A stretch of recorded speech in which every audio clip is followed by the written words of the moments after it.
जो मेन चीज़ है, जो मैं पार्टिसिपेंट्स इसमें मैं देख रहा हूँ कि पार्टिसिपेंट जो है ना माशाल्लाह कुछ जूनियर लेवल के होंगे, कुछ सीनियर लेवल के होंगे, कुछ मीडियम लेवल के होंगे। तो देखें, बात यह है कि मैं समझता हूँ कुछ बहुत ज़्यादा सीनियर लोग होंगे जिनके लिए ये जो बेसिक कैलकुलेशन एनर्जी की है वो शायद उनको लगे कि यार ये तो बड़ी बेसिक सी चीज़ें हैं, मगर हम चाहते हैं कि हम बेसिक्स को क्लियर करके हम प्रॉपर तरीके से आगे मेन सब्जेक्ट पे आ जाए।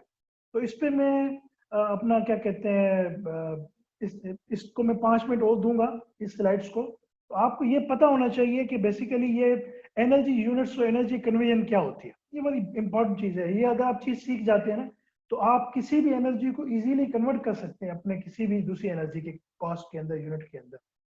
तो it's very simple, it's very basic but simple, ठीक है ना। तो मैं इसको 5 मिनट लूंगा ताकि मैं इसी कैलकुलेशन को आगे लेके चलूंगा। ओके, अच्छा जी, आपको पता है आपकी माचिस की तीली कितनी जब जलती है तो वो कितनी हीट लेती है? मैंने यहाँ लिखा हुआ है 1 किलो जूल, ठीक है। अब बेसिक एनर्जी का जो जूल है अपना यूनिट है वो जूल है, मगर आप 1000 जूल्स लेंगे तो फिर एक 1 किलो जूल बनेगा। तो आपको एक ब्लू टिप किचन मैच को जलाने के लिए आपको 1 किलो जूल हीट चाहिए, मतलब ये इतना छोटा यूनिट है, ठीक है ना। अच्छा, दूसरी बात 1 जूल क्योंकि बहुत ज्यादा छोटा है, हमारी कंजप्शन बहुत ज्यादा है, तो हम आपको किलो जूल में कैलकुलेशन कर सकते हैं। आप इसको मेगा जूल में कर सकते हैं, ठीक है। और आप इसको 1 मिलियन जूल कहा जाएगा उसको, या अगर आप गीगा जूल में जाएं तो 1 बिलियन जूल, ठीक है। ये बेसिक चीज है, आपको सबको पता होगा, ठीक है। ये भी आप समझ लें सेम ही चीज है, ठीक है जी।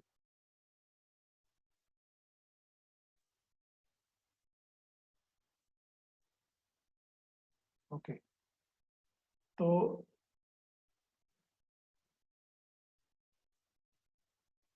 अच्छा, ये इंपॉर्टेंट है बहुत। ये देखें, ये चार्ट आप इसका भले आप स्क्रीनशॉट ले सकते हैं और मैं भी इसको बाद में आपको भेज दूंगा। देखिए, ये इंपॉर्टेंट फैक्टर्स हैं, ये स्टैंडर्ड्स हैं जिसमें दुनिया पूरी काम करी है इसके वक्त ना, कि आपका 1 किलोवाट की बिजली जो है ना वो 3.6 मेगा जूल के बराबर है, और 1 metre cube LPG 56 giga joule के बराबर है। ये कन्वर्जन बड़ी इंपॉर्टेंट है, ठीक है ना। ये कन्वर्जन बहुत इंपॉर्टेंट है। इसको आपने, अब मुझे नहीं पता किसी के पास नेचुरल गैस चल रही होगी, कोई बिजली से अपना प्रोडक्ट चला रहा है, कोई अपना फ्यूल ऑयल से काम चला रहा है, कोई एलपीजी से काम चला रहा है। तो अगर आपको किसी भी यूनिट को किसी यूनिट के अंदर कन्वर्ट करना है तो दिस इज बेस्ट टेबल, ठीक है। तो ये ऑलरेडी मेरा ख्याल है गूगल पे भी अवेलेबल होगी, I think. But this is a slide, association of energy engineers की स्लाइड है बेसिकली, ठीक है जी। तो ये बड़ी इंपॉर्टेंट चीज़ है। आगे मैं छोटे से एग्जाम्पल इस पर कैलकुलेट करूंगा, वो आपको आप देख लेंगे तो उसको आपको समझ आ जाएगा, ठीक है। अच्छा, इसका तरीक़ाकार क्या है? इसका तरीका बहुत सिंपल है। आपको याद होगा हम अपने ये एफएससी के अंदर, हम ये यूनिवर्सिटी के दौर के अंदर हम लोग जो है ना वो अलजेब्रिक कैलकुलेशन करते जिसमें एक चीज़ को दूसरी चीज़ से काटते थे, ठीक है ना। कि ग्राम जो है ना वो ग्राम से कट गया, सेंटीग्रेड सेंटीग्रेड से कट गया, ठीक है। जनोमीटर और न्यूमीटर की कैलकुलेशन होती थी। ये उसी टाइप का मिलता जुलता है कि रेल रोड ट्रैक मेथड है। बड़ा ही सिंपल है, हर बंदा करता है, ठीक है। यूनिट को कन्वर्ट करना है और इसको अल्जेब्रिकली करेक्ट करना है, मल्टीप्लिकेशन और डिविजन्स को, ठीक है। मिसाल के तौर पे अगर मैं आपसे ये कहूं कि आप मुझे बताएं कितनी हीट दरकार है 1000 cubic metre of the natural gas के लिए, ठीक है, मुझे कितनी हीट चाहिए, तो हमें गीगा जूल ऑफ गैस ढूंढना है और हमारे पास सिर्फ 1000 मीटर क्यूब है, ठीक है। तो कन्वेयिंग टेबल से आप देखेंगे कि जो नेचुरल गैस है, मैं इसको 1 मिनट के लिए पीछे चले जाता हूँ, ठीक है। ये नेचुरल गैस देखिए 37 मेगा जूल के बराबर है, ठीक है। तो उसने जूल्स लिखा है तो इसलिए 37 मेगा जूल है, तो हमने इसको किलो जूल के अंदर 37,000 कर दिया, ठीक है। तो इसका मतलब क्या हुआ कि अगर आप मुझसे आज पूछें कि भाई 1000 cubic metre of the natural gas के अंदर हीट कंटेंट कितना है, तो मेरा जवाब होगा 37 गीगा जूल, ठीक है ना। तो ये इस किस्म की कैलकुलेशन है। सेकंड क्वेश्चन पे चले जाते हैं। आप कहते हैं कि भाई मुझे आप बताएं कि 1000 क्यूबिक मीटर गैस के अंदर बिजली कितनी हो सकती है। अगर मैं किलोवाट आवर में इसमें देखूं कि उसका हीटिंग कंटेंट कितना हो सकता है किलोवाट के अंदर, तो बहुत सिंपल है। 1 किलोवाट जो है ना वो 3600 किलो जूल, 3600 किलो जूल के बराबर होता है, ठीक है। और उसको उसने सिंपली मल्टीप्लाई कर दिया, फिर डिवीजन कर दिया। हमने पहले ये देखा कि एक्चुअल मेगा जूल कितने आ रहे हैं उसके अंदर, बाद में उसी से हमने डिवाइड कर दिया।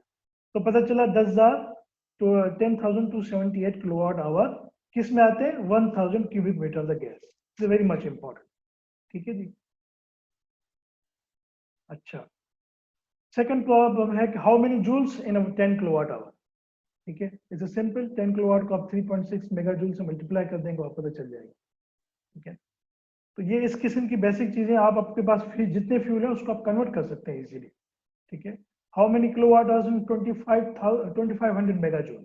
इट्स वेरी सिंपल, आप टेबल को यूज करें, 1 किलोवाट में 3.6 है, सिंपल डिवाइड करें, जो आपका जवाब है वही है। ठीक है जी। सेम इसी तरीके से ये भी है, ये बड़ा इंटरेस्टेड क्वेश्चन है। A tank is filled with 100 litres of the number 2 fuel oil, for example diesel. ठीक है, how many gigajoule of energy is contained in this tank. एक टैंक है जो 100 लीटर का है, उसके अंदर डीजल या कोई भी फर्नेस ऑयल या कोई भी चीज पड़ी हुई है उसके अंदर, तो बताएं उसके अंदर हीट कंटेंट कितना है। ठीक है, तो ये आप टेबल से उठाएंगे 39.85। ठीक है, इस नंबर 2 का अलग है। ठीक है, नंबर 2 में कैटेगरी में बहुत ज्यादा ऑयल्स आते हैं, आप चेक कर सकते हैं गूगल पे। ठीक है, सिंपल 3.98 गीगाजूल हमें चाहिए, इसके अंदर मौजूद है। तो दैट काइंड ऑफ बेसिकली, या मिसाल के तौर पे एक टैंक फिल्ड है 100 लीटर नंबर 2 फ्यूल है, तो उसके अंदर कितने किलोवाट बिजली हो सकती है, मतलब कि उसकी कंटेंट, हीटिंग कंटेंट किलोवाट के अंदर। तो दिस इज वेरी सिंपल, जब भी आप इस फ्यूल कप देखेंगे ना, तो वो उसका 100 लीटर इक्विवेलेंट है अपना 11.007 किलोवाट आवर। तो इस किस्म की कैलकुलेशंस इसके अंदर आपको काम आ सकती हैं। अच्छा, अब बेसिक क्वेश्चन पता है क्या, बेसिक क्वेश्चन ये है हम सब के लिए इस वक्त कि हमें इन चीज की क्या क्यों जरूरत है, जूल पे मैं क्यों डिस्कस कर रहा हूँ, किलो जूल पे मैं क्यों डिस्कस कर रहा हूँ, मेगा जूल पे मैं क्यों डिस्कस कर रहा हूँ। वेरी मच इंपॉर्टेंट, बिकॉज इसका जवाब ये है कि हमें अंडरस्टैंड करना है स्टीम टेबल। असल में अगर आपके पास स्टीम टेबल की अंडरस्टैंडिंग आ गई, तो आप समझ लें स्टीम और सिस्टम, बॉयलर के सिस्टम को आप तकरीबन समझ गए। मिसाल के तौर पे अब मैं आपसे पूछूं, अब हम स्लोली ना थोड़ा ऊपर जा रहे हैं, एडवांस लेवल पे जा रहे हैं। अब हो सकता है कि जो बेसिक लोग हैं वो इस कैलकुलेशन में थोड़ा सा उनको अंडरस्टैंड करने के लिए थोड़ी ज्यादा फोकस करना पड़ेगा। तो देखें, सैचुरेटेड स्टीम अगर मेरे पास है और वो मेरी 5 बार की है, ठीक है, ये 5 बार की मेरी पास स्टीम है, तो मेरा क्वेश्चन एक बेसिक क्वेश्चन है कि उसका टेम्परेचर कितना होना चाहिए।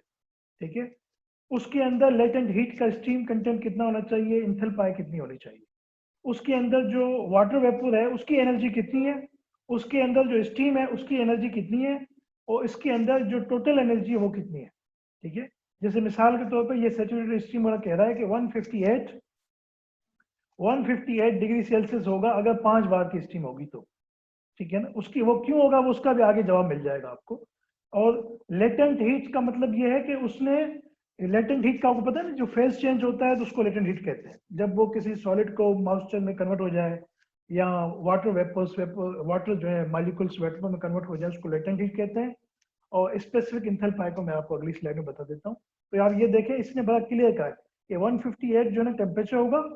ठीक है, 158 टेम्परेचर होगा, लेटेंट हीट जो है उसके अंदर इतनी होगी, और टोटल हीट दोनों की मिला के इतनी होगी, और जो वाटर वेपर की जो एनर्जी है वो 670 होगी। ठीक है, अब मैं इसको आगे और ज्यादा एक्सप्लेन कर देता हूँ। अब स्पेसिफिक इंथैल्पी आपको सब पता है, जो टोटल एनर्जी कंटेंट है, ठीक है, total energy system due to pressure temperature पर unit of mass of the system. ठीक है, उसके बेसिस पे जो आपकी टोटल है वो आपकी, मिसाल के तौर पे आप कहोगे भाई 5 बार की स्टीम है, तो उसमें टोटल उसके अंदर कितना है अपना एनर्जी कितनी है, तो वो आपको स्टीम टेबल के अंदर मिल जाएगी। ठीक है जी, ये दूसरा चार्ट आप देख लें। टेम्परेचर आप देखें, प्रेशर है ना, अगर आप प्रेशर बढ़ाते जाएंगे तो ऑटोमेटिकली आपका टेम्परेचर बढ़ जाएगा। फॉर एग्जांपल मैंने यहाँ कहा था 5 बार, अब मैं 5 बार को यूं लेके जाता हूँ सीधा इधर 150 से थोड़ा सा ऊपर, फिर आपने यूं खींचना है, तो आपको पता चल जाएगा कि ये जो है ना ऑलमोस्ट 158 के करीब जाके लगेगा ये। ठीक है, 5 बार। ठीक है, यहाँ पे आएगा, यहाँ पे ऑलमोस्ट उतना ही हो जाएगा। अच्छा, ये चीज है बड़ी इंपॉर्टेंट है, ये वाली चीज कि आपके पास गेज का प्रेशर इतना हो तो टेम्परेचर कितना होना होगा। ठीक है ना। अच्छा, ये खुद ब खुद किसी ने सेट नहीं किया, इसके पीछे थ्योरी है, मैं आपको एक्सप्लेन कर दूंगा नेक्स्ट स्लाइड्स के अंदर। अब मिसाल के तौर पे मैं कहता हूँ कि मुझे मेरा गेज बार है 5 बार, तो आप देख रहे हैं ये 5 बार पे इसने 158.92 डिग्री सेल्सियस का टेम्परेचर होना चाहिए। तो स्टीम जब 5 बार पे चलेगी तो एक्चुअल में स्टीम का टेम्परेचर होगा 8.92, ठीक है। दिस वेरी सिंपल कर। अब स्टीम टेबल को समझना बड़ा इंपॉर्टेंट है, ठीक है। स्टीम टेबल में बड़ा सिंपल है, मैं आपको यहाँ बता देता हूँ। HF क्या है? Heat of the fluid. HFG क्या है? Heat of the fluid and gas. HG क्या है? Heat content of the gas, ठीक है। तो इसका मतलब ये क्या है कि HF इज अ फ्लूइड, मतलब वाटर का, ये वाटर का टेम्परेचर, हीट कंटेंट है, सॉरी, ठीक है। और ये दोनों को मिला के ये टोटल एंथैल्पी है, और ये लेटेंट हीट की एंथैल्पी है, ठीक है। और ये देखें आप, ये MPa को आप अगर सिंप्लीफाई करें तो आप 100 से इसको कर दें, अपना 1000 से डिवाइड कर दें तो आपको ये जवाब मिल जाएगा। वरना 1 MPa 10 बार के बराबर, ठीक है जी। 0.2 MPa का मतलब 2 बार, 0.4 MPa का मतलब 4 बार, ठीक है। इसी तरह ये सब है। तो हीटिंग कंटेंट आप यहाँ से निकाल सकते हैं। स्टीम टेबल बड़ी इंपॉर्टेंट टेबल है, इसके लिए बहुत सारी चीजें आपको, स्टीम टेबल को आप सीख गए तो आप समझ लें आगे बहुत सारी चीजें आप इजीली जो है ना इस चीज को कर सकते हैं, ठीक है। तो अब ये सेम चीज है, प्रेशर आपका लेफ्ट साइड पे होगा, टेम्परेचर आपका यहाँ पे होगा, और ये आपका गैस सिर्फ लेटेंट हीट की जो है ना ये एंथैल्पी है। आगे मैं इसको यूज करूंगा, आप समझ जाएंगे खुद ही। अच्छा, ये स्लाइड देखें आप जरा। ये बेसिकली आप इस चीज को फोकस करना है, नीचे वाले पैरामीटर को। वो क्या करता है, कहता है specific volume of the saturated water 400 kPa। तो वहां पे वो आपको हाईलाइट कर देता है कि ये वाली चीज है। तो आपने इस अंडरस्टैंड कैसे करना है, 600 kPa के ऊपर आपने स्पेसिफिक वॉल्यूम देखा सैचुरेटेड स्ट्रीम का। अब ये स्पेसिफिक वॉल्यूम से आगे स्पेसिफिक एंथैल्पी पे जाएगा, ठीक है। अब सैचुरेटेड 800 kPa इस पे कितनी इसकी है kPa पे, ठीक है। 1000 kPa मतलब 10 बार, ठीक है जी। तो ये मल्टीपल यूनिट्स हैं, PSI भी है, बार भी है, kPa भी है, और अपना पीछे वाले हम देखें MPa भी है। तो अब देखिए टेम्परेचर आपको पता करना है, 200 kPa पे टेम्परेचर कितना है, तो वो ये स्लाइड आपको हाईलाइट कर रही है। नीचे आपने इस चीज को फोकस करना है, इस चीज को, सैचुरेटेड वाटर 400 kPa पे कितना है, ठीक है ना। तो आपने इस चीज में बिल्कुल कंफ्यूज नहीं होना कि भाई kPa आ गया, फिर बार था, फिर PSI था, फिर MPa, सब एक ही चीज है। ये प्रेशर है, अलग अलग यूनिट्स की अलग अलग वो चीजें हैं, ठीक है। तो अब ये बड़ी बेसिक सी चीज है, आपको ऐसे मालूम करना है, क्योंकि ये मालूम आपको करना है, आगे एग्जांपल्स में दूंगा, आप समझ जाएंगे इस चीज के अंदर। अच्छा, आप लोग काफी बहुत मोस्टली लोगों को पता होगा कि आपने ये देखना, how much energy required to increase the 1 degree Celsius the 1 gram the water. आपके पास 1 ग्राम वाटर है, आपको कितनी एनर्जी चाहिए उसको 1 डिग्री सेल्सियस ऊपर करने के लिए। देखिए 1 कैलोरी चाहिए आपको, सिर्फ 1 कैलोरी चाहिए आपको, which is equal to 4184 joules, जो कि बनता है 4.184 kilo joule for 1 kg of water, ठीक है। अगर आप इसको 1000 ग्राम्स में लेके जाएंगे तो ये 40,000 समथिंग हो जाएगा। फिर आप 1000 से डिवाइड करेंगे तो ऑटोमेटिकली ये केजी के लिए 4.184 केजी जो है ना वो आ सकता है इसके अंदर, ठीक है। तो इसका मतलब क्या हुआ, इसका मतलब ये हुआ कि आपको जब भी कभी पानी का 1 डिग्री सेल्सियस अप करना है, 5 से 6 पे जाना, तो आप इसमें 4.184 किलो जूल हीट चाहिए आपको, ठीक है। तो ये बड़ा इंपॉर्टेंट है कि भाई मुझे 50 डिग्री से 90 डिग्री पे जाना है, तो मुझे पता है हीटिंग कंटेंट मेरा कैसा होगा, ठीक है। तो अब नेक्स्ट एग्जांपल में आपको ये चीज पता चल जाएगी। मेरा आपसे अब सवाल है, how many kilo joule required to heat the water on 7 bar of saturated steam, ठीक है। हमें कितनी किलो जूल हीट चाहिए 7 बार के सैचुरेटेड स्टीम, 7 बार को सैचुरेटेड स्टीम बनाने के लिए कितनी आपको वाटर कंटेंट चाहिए हमें हीटिंग के अंदर। तो आप टेबल देखेंगे तो टेबल के अंदर जवाब है 692.7, ठीक है। मैं टेबल पीछे ले जाता हूं आप लोगों की अंडरस्टैंडिंग के लिए। 7 बार पे आपने टेबल देखना है कि कितना वो हमें टेम्परेचर दे रहा है। ये बार के अंदर है, ये 7 बार है, ये 697.2, ओके, ठीक है। अब मेरा जवाब भी है ये 697.2, मगर आपने टेबल को छोड़ के आपने, आपका टेम्परेचर कितना है, ठीक है। आपका टेम्परेचर 165 हो रहा है वहां पे, उसी पे आप स्लाइड पे देखें, ठीक है। तो 165 के ऊपर आप 1.184 को आप मल्टीप्लाई कर देंगे तो आपको वही जवाब मिलेगा, ठीक है। ऑलमोस्ट पॉइंटों का फर्क हुआ है कैलकुलेटर का, मगर 1-2 पॉइंट से ऊपर नीचे वही सेम जवाब आएगा। तो टेम्परेचर अगर आपको 165 करना है किसी चीज का, तो आपने सिंपली मल्टीप्लाई करना है 4.184 किलो जूल के साथ, तो आपको जवाब मिल जाएगा। दूसरा सवाल है, कि how many kilo joule required to heat the water from 40 to 90 degree Celsius of the 1000 kg।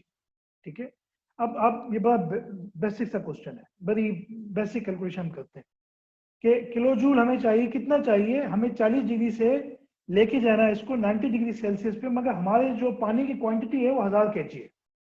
ठीक है, तो आपने हीट इक्वेशन इसके अंदर यूज करनी है, बड़ी मशहूर एवरग्रीन है। 1000 आपका हो गया मास, और स्पेसिफिक हीट हो गई आपकी वाटर की 1.184 जो हमने तय किया। ठीक है, और temperature delta T is a temperature difference, 90 में से आप 40 को निकाल दें तो आपको 50 बचेगा। तो डेल्टा टी आपने यहाँ 50 डाल दिया, तो आपने क्यू निकाल दिया, अपना हीट निकाल दी। तो आपको टोटल 209 किलो जूल चाहिए, किस चीज के लिए, आपको 40 डिग्री से लेकर 90 डिग्री तक पहुंचने के लिए। को अमाउंट कितना होगा, मास कितना होगा, वो 1000 kg होगा। ठीक है जी, तो ये स्टीम टेबल का असल में काम है।